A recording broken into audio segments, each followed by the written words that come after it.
Hello friends, welcome to Dazzling Medicos. So आज का हमारा जो टॉपिक है वो है routes of drug administration. Routes of drug administration.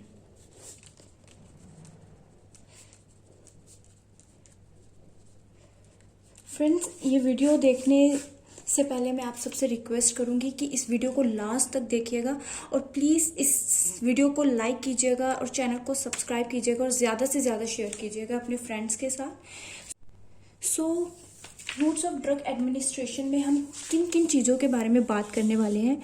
हम factors governing choice of route, इसकी टाइप्स और एग्जाम्पल्स के बारे में बात करने वाले हैं, राइट। सो सबसे पहले हम रूट्स ऑफ ड्रग एडमिनिस्ट्रेशन क्या है कि हम किस तरीके से ड्रग को एडमिनिस्टर कर सकते हैं पेशेंट के अंडर। सो ये डोज ड्रग पे तो डिपेंड करता ही है कि ड्रग कैसी है, और ये किस चीज़ पे डिपेंड करता है, पेशेंट फैक्टर पे बहुत ज़्यादा डिपेंड करता है कि पेशेंट किस ड्रग को लेने के लिए कंफर्टेबल है, वो किस स्टेट में है। सो जो फैक्टर्स हैं जो route of choice of route को गवर्न करते हैं वो कौन कौन से हैं। Factors governing choice of route that include physical and chemical properties of drug,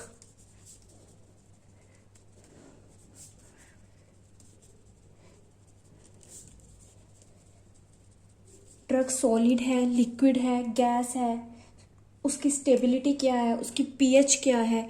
ये सब फैक्टर हम आगे फार्माकोकाइनेटिक्स में भी डिस्कस करने वाले हैं कि जो ड्रग अगर जैसे लिक्विड होगी उसे हम पिएंगे, ओरली देंगे, गैस होगी उसे इनहेल या नेजल रूट जो भी जिस तरीके से दी जाएगी। सो उसकी फिजिकल एंड केमिकल प्रॉपर्टीज पे बहुत डिपेंड करता है। उसके बाद सेकेंड फैक्टर है कि site of desired action.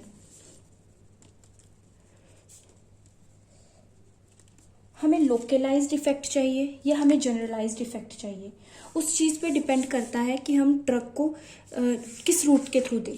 Third है हमारे पास rate and extent of absorption.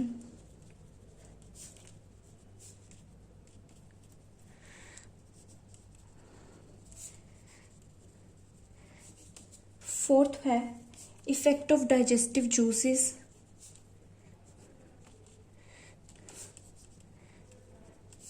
And first pass metabolism. First pass metabolism आपने अभी नया वर्ड सुना होगा। सो इसके बारे में मैं आपको थोड़ा बताने जा रही हूँ। क्या है कि ये हमारे पास हमने कोई ड्रग दी ओरली, वो इसोफेगस, ये हमारे पास स्टमक है, राइट। एक रफ सी डायग्राम है जो भी है, और फिर ये हमारे पास इंटेस्टाइन आ जाती है, राइट। हमने कोई ड्रग ओरली दी, सपोज कर लूँ, और यहाँ ब्लड है, वो ऐसे इसोफेगस से स्टमक में इंटेस्टाइन में आएगी, और जीआईटी से हम चाहते हैं कि वो जाए ब्लड में, राइट, सिस्टेमिक सर्कुलेशन में, ताकि वो अपना इफेक्ट शो करे। लेकिन सिस्टेमिक सर्कुलेशन से जाने से पहले वो ड्रग जाएगी लीवर में थ्रू पोर्टल ब्लड।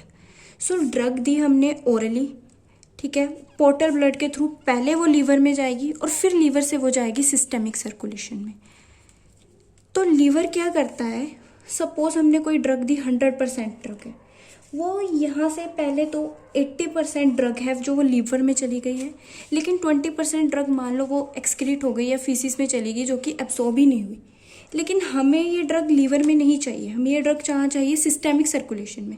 लेकिन लीवर सिस्टेमिक सर्कुलेशन में वो ड्रग भेजेगा, लेकिन उससे पहले वो कुछ ड्रग को मेटाबोलाइज कर देगा, राइट। कुछ ड्रग को मेटाबोलाइज कर देगा, लाइक उसने 20% ड्रग जो है मेटाबोलाइज की, तो सिर्फ 60% ड्रग जो है वो सिस्टेमिक सर्कुलेशन में पहुंची।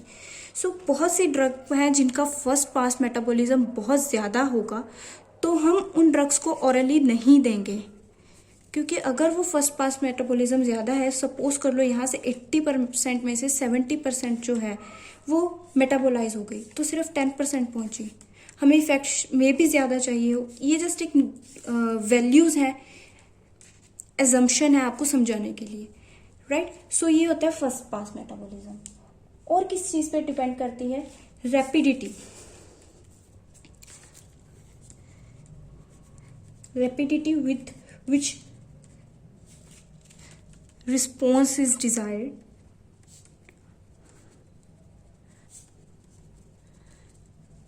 पेशेंट इमरजेंसी में है, उसे हमें किस तरह से ड्रग देनी है, या फिर पेशेंट को हमें स्लो एक्टिंग ड्रग देनी है, तो उस चीज़ पे भी रूट डिपेंड करता है कि हम कौन सा रूट देंगे। उसके बाद हमारे पास आता है कि एक्यूरेसी ऑफ डोसेज रिक्वायर्ड।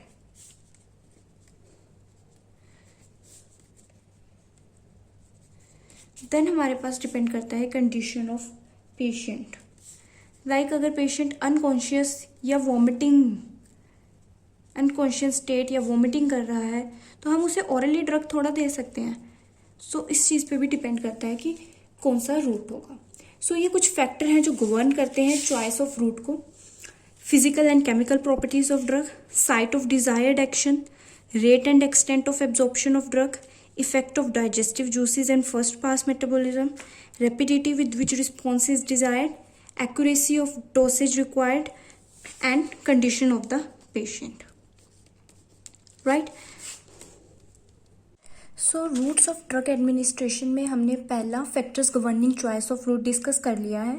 अब हम मूव ऑन करते हैं second point, that is types पे।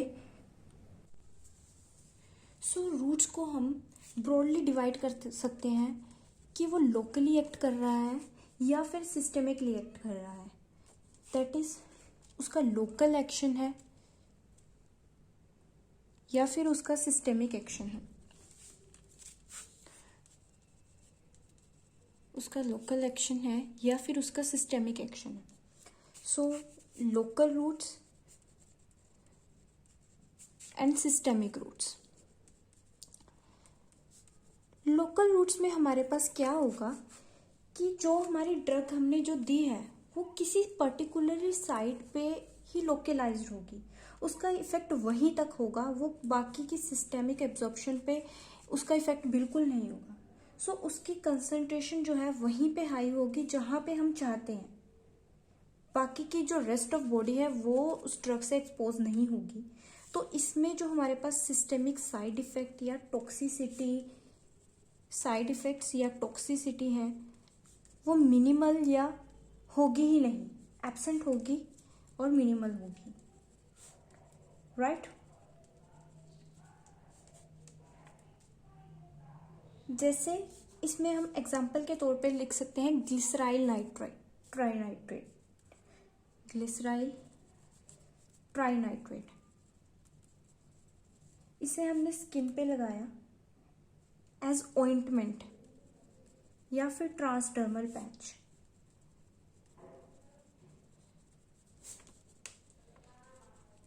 किन पेशेंट के अंदर लगाते हैं हम ये? For angina pectoris.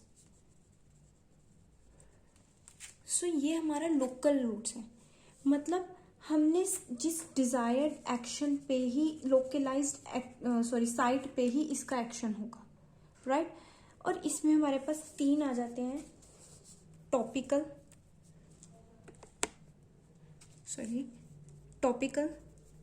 Second one is deeper tissue and third one is arterial supply. इन्हें हम फिर डिस्कस करते हैं थोड़ी डिटेल में। सबसे पहले हम सिस्टेमिक रूट के बारे में थोड़ा पढ़ते हैं। सिस्टेमिक रूट में हमारे पास क्या होगा कि हमने ड्रग दी, वो ब्लड में एब्जॉर्ब हो जाएगी, सर्कुलेशन के थ्रू वो बाकी सारी बॉडी में भी एब्जॉर्ब होगी, एज वेल एज जहां हमें उसका एक्शन चाहिए वहां भी होगी थ्रू सर्कुलेशन। तो सिस्टेमिक रूट हमारे पास दो आ जाती हैं, that is enteral and parenteral. Enteral का मतलब क्या होता है? इंटेस्टीन, यानी जो जीआईटी में जाए फिर एब्जॉर्ब हो, तो वो क्या है हमारे पास? एंट्रल। राइट? इसमें हमारे पास दो ही आते हैं, या तो हम ऊपर से दे देंगे ओरल या फिर नीचे से एडमिनिस्टर कर देंगे, दैट इज रेक्टल। सो यही दो है जिसमें फर्स्ट पास मेटाबॉलिज्म भी होगा, क्योंकि ये जीआईटी से रिलेटेड है। ये चीज आपने याद रखनी है कि फर्स्ट पास मेटाबॉलिज्म ओरल और रेक्टल में होगा, ये इसकी एक तरह लिमिटेशन भी है। राइट? उसके बाद पार एंट्रल क्या है?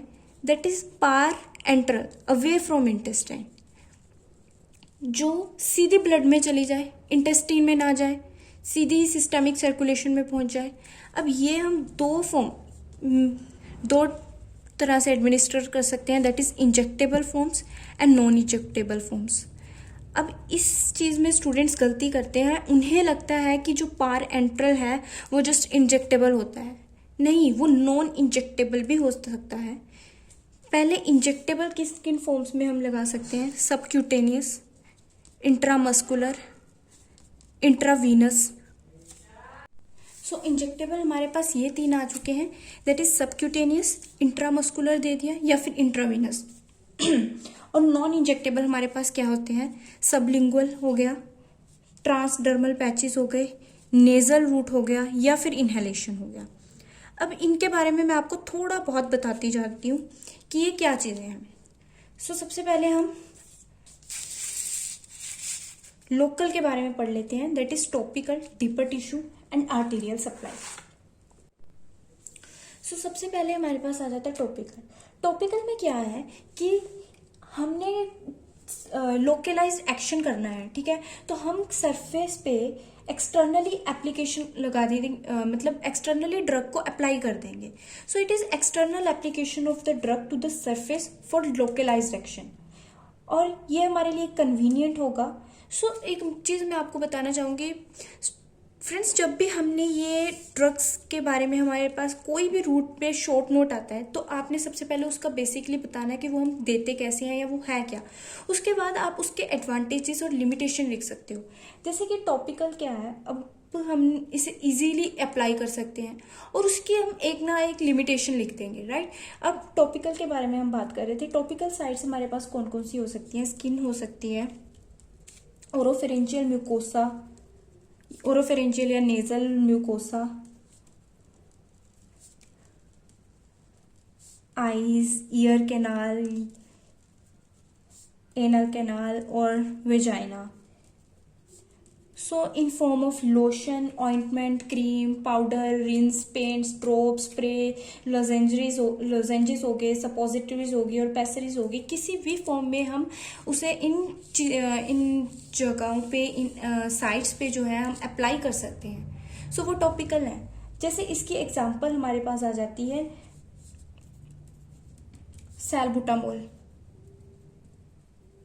या फिर जेलीज हो गई जैसे कि लिडोकेन, जो यूरिथ्रा वगैरह पे अप्लाई करते हैं टॉपिकल मेडिकेशन के लिए। और इसमें हमारे पास आ जाते हैं नॉन एब्सॉर्बेबल ड्रग गिवन ओरली। इसमें एग्जांपल आ जाती है हमारे पास सुक्राफेलेट या वैंकोमाइसिन। इसमें क्या होता है, अब जब हमने कोई ड्रग दी वो नॉन एब्सॉर्बेबल है, मतलब वो जीआईटी में वहीं रहेगी, एब्जॉर्ब तो होगी नहीं, तो उसका लोकल एक्शन हो गया, तो हम ये अल्सर वगैरह के ट्रीट करने के लिए देते हैं sucralfate. So this is topical. उसके बाद हमारे पास आ जाता है डीपर टिश्यू। कुछ डीप एरियाज में हम अप्रोच करते हैं बाय यूजिंग सिरिंज और नीडल, और ये भी क्या करते हैं, लोकल एक्शन करते हैं। इनकी जो सिस्टेमिक एब्जॉर्प्शन है बहुत ज़्यादा स्लो होती है। जैसे इंट्रा आर्टिकुलर इंजेक्शन देते हैं, इंट्रा आर्टिकुलर इंजेक्शन, इसमें आप एग्जांपल कर सकते हो हाइड्रोकोर्टिसोन एसीटेट, नी जॉइंट में देते हैं hydrocortisone acetate. Pharma is all about the drugs, so ये तो आपको याद करनी ही पड़ेंगी, और ये कोई मुश्किल नहीं है। जैसे जैसे आप फार्मा आगे पढ़ते जाओगे, these are very simple and easy drugs, right. उसके बाद हमारे पास आते हैं आर्टीरियल सप्लाई। आर्टीरियल सप्लाई क्या है, कई बार हम क्लोज इंट्रा आर्टीरियल इंजेक्शन लगाते हैं, जैसे कि कॉन्ट्रास्ट मीडियम इन एंजियोग्राफी में यूज करते हैं, या एंटी कैंसर ड्रग्स जो होती हैं वो हम इन्फ्यूज करते हैं, कहाँ पे, फीमोरल आर्टरी में या फिर ब्रेकियल आर्टरी में, फीमोरल या ब्रेकियल आर्टरी में, ताकि जो लिम्ब की मैलिग्नेंसी है उस इफेक्ट को हम लोकलाइज कर सकें। सो ये हमारे पास जो है वो लोकल रूट्स के बारे में हो गया। उसके बाद हम जब बात करते हैं सिस्टेमिक रूट्स में, जिसमें हमने एंटरल और पारेंटरल, फिर ओरल, रेक्टर और इंजेक्टेबल और नॉन इंजेक्टेबल पढ़े थे, राइट। सो ये सबसे पहले हम बात करते हैं ओरल की। सो ओरल, इसमें क्या है, आप सब देखते हो ज़्यादातर दवाइयाँ हम ओरल ही देते हैं। सो ओरल इंजेक्शन हमारे पास ओल्डेस्ट और कॉमनेस्ट मोड है, ओल्डेस्ट और कॉमनेस्ट, राइट।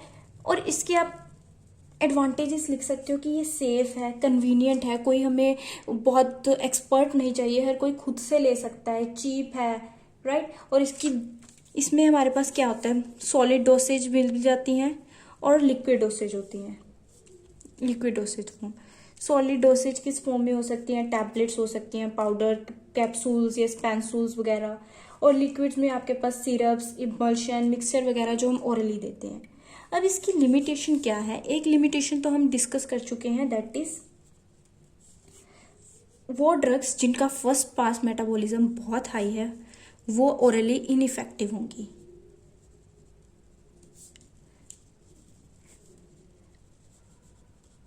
और इसमें जो एक्शन ऑफ ड्रग है वो स्लो होगा, क्योंकि ड्रग ने जाके एब्जॉर्ब होना है, फिर जाके कहीं वो उसका एक्शन होगा। उसके बाद हमारे पास कुछ अनपैलेटेबल ड्रग्स होंगी, मतलब जैसे क्लोरमफेनिकोल होती है, बहुत ज़्यादा कड़वी होती हैं, तो वो डिफ़िकल्ट है एडमिनिस्टर करने के लिए। सो इन्हें हम कैप्सूल में फिल करके देते हैं ताकि थोड़ा इसे कंपनसेट या सरकमवेंट करने के लिए, राइट। उसके बाद कई बार क्या होता है कि इन ड्रग से हमारे पास नोजिया या वोमिटिंग हो जाता है,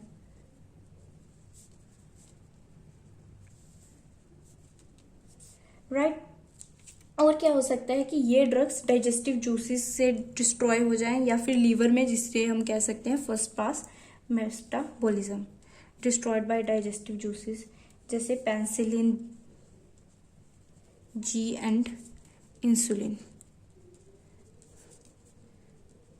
फर्स्ट पास मेटाबॉलिज्म किन ड्रग्स का ही होता है, ये थोड़ी एग्जांपल है, जैसे ट्राइग्लिसराइड नाइट्रेट या फिर टेस्टोस्टेरोन या फिर लिडोकेन। सो ये ओरली इनइफेक्टिव होती हैं, राइट। ये था हमारे पास ओरल के बारे में। अब हम बात करते हैं रेक्टल के बारे में। कुछ इरिटेंट और अनप्लेजेंट ड्रग्स हैं, वो हम रेक्टम के थ्रू एडमिनिस्टर कर सकते हैं एज सपोजिटरीज,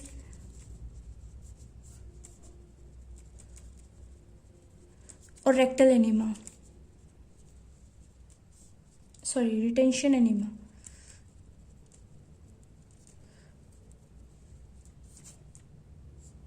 सो इसका एडवांटेज क्या है कि अगर हमारे पास पेशेंट जो है वो वोमिटिंग है या रिकरेंट वोमिटिंग स्टेज में है या अनकॉन्शियस स्टेज में है, तब भी हम इस रूट को एडमिनिस्टर कर सकते हैं। हाँ, ये और इसकी लिमिटेशन क्या है कि ये जो रूट है हमारे पास क्या है, इनकन्वीनियंट एंड एम्बेरसिंग है।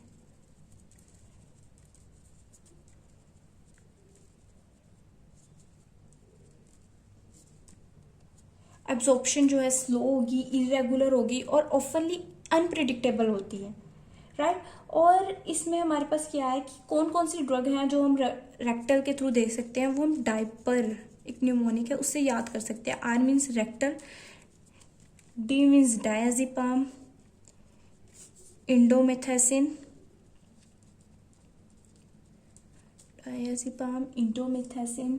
Paracetamol and ergotamine,